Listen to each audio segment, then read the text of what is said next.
Eknath Shinde police असतील form मागे घेण्यासाठी विधानसभेचा अध्यक्ष उभा राहून धमक्या देतोय. आमच्याकडून अजून किती पुरावे हवेत? अविनाश जाधवांचा सवाल.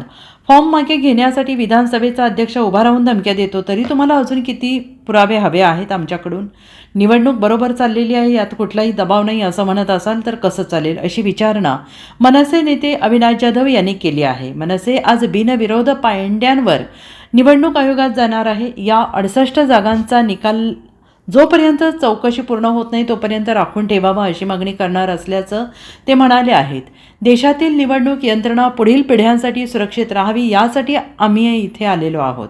मुंबई हायकोर्टाचा एक निर्णय देशातील विविध निवडणुकांवर परिणाम देणारा असेल असा विश्वास त्यांनी व्यक्त केला आहे.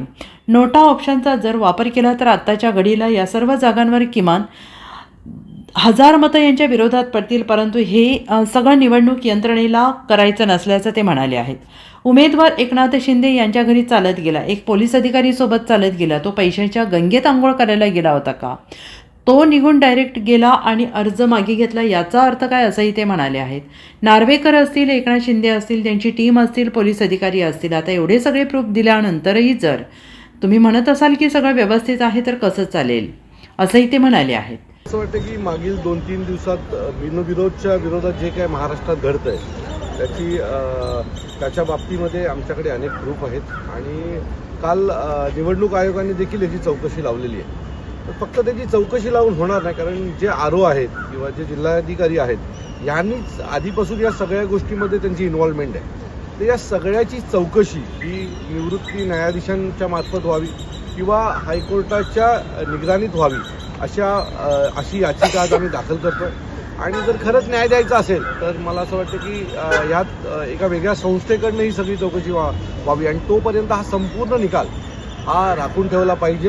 कारण अशा प्रकारे जर निकाल लागायला लागले तर याच्या आधी मतदार विकत घेतला जात होता, आता उमेदवार विकत घेतला जातो. आम्ही प्रूफ देतोय की एक उमेदवार स्वतः DCMच्या घरी जातोय, एंट्री करून जातोय, एक पोलीसवाला त्याला घेऊन जातोय आणि त्याच्यानंतर तिथून निघून तो जर फॉर्म पाठी घेत असेल तर मग एखाद्या राजकीय पक्षाने एखाद्याला AB फॉर्म दिल्याच्या नंतर अशा प्रकारची जर घटना घडणार असेल तर ती चुकीची घटना आहे. या संपूर्ण निकालाच्या विरोधात हायकोर्टाने स्वतः लक्ष द्यावं अशी आमची आज मागणी आहे आणि त्यासाठी आज आम्ही हायकोर्टात आलेलो आहोत.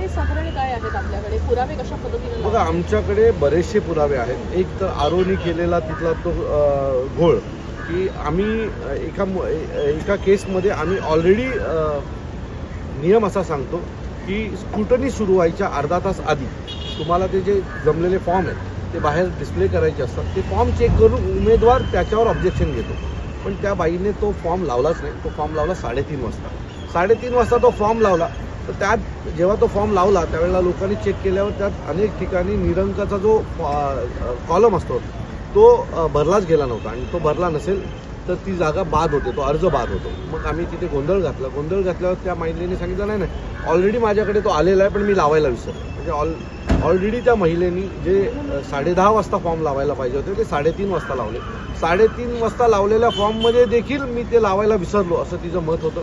आणि बाकीचे इतर जे अपक्ष उमेदवार होते त्यांच्या बाबतीतले पटापट निर्णय घेतले जात होते, परंतु सत्ताधारी पक्षाच्या बाबतीतले निर्णय हे तिथे घेतले जात नव्हते. त्यांना मदत केली जात होती आणि अशाच प्रकारे सरकारी यंत्रणेचा उपयोग करून त्या लोकांनी ही निवडणूक बिनविरोध करण्याचा प्रयत्न केला. माझ्या बाजूला जाफर फॅमिली आहे, त्यांच्या बाबतीत तर तिथला जो स्टाफ आहे तो सांगतोय की मॅडम मी तुमच्या टेबलवर त्यांचा ॲफिडेव्हिट ठेवलेला आहे 11च्या आधी, तरीसुद्धा मॅडमने मला माझ्या हातात दिला नाही म्हणून या माणसाचा अर्ज बाद केला. आज ते देखील त्यांची एक वेगळी केस करतायत, मला आता येताना ते भेटले. सो असे अनेक गोष्टी या 64 ठिकाणी घडलेल्या आहेत. प्रचंड पैशाचा वापर केला गेला. आमचे एक उमेदवार आहेत राजेश्री नाईक म्हणून, त्यांना 5 कोटी रुपये देण्यात आले होते की 5 कोटी रुपये देतो, तुम्ही तुमचा उमेदवारी अर्ज मागे घ्या. तर या सगळ्या गोष्टी ज्या आहेत ना त्या निवडणुका कलंकित करणाऱ्या गोष्टी आहेत आणि याच्यावर जर आज आम्ही आवाज उठवला नाही तर या बाबतीत महाराष्ट्र बदनाम होईल. आणि म्हणून आज आम्ही इथे आलेलो आहे. आम्हाला न्यायव्यवस्थेवर पूर्ण विश्वास आहे की न्यायव्यवस्था या 64 जागेच्या बाबतीतला निकाल हा जोपर्यंत चौकशी पूर्ण होत नाही तोपर्यंत राखून. Bureau report SVN Marathi, Mumbai.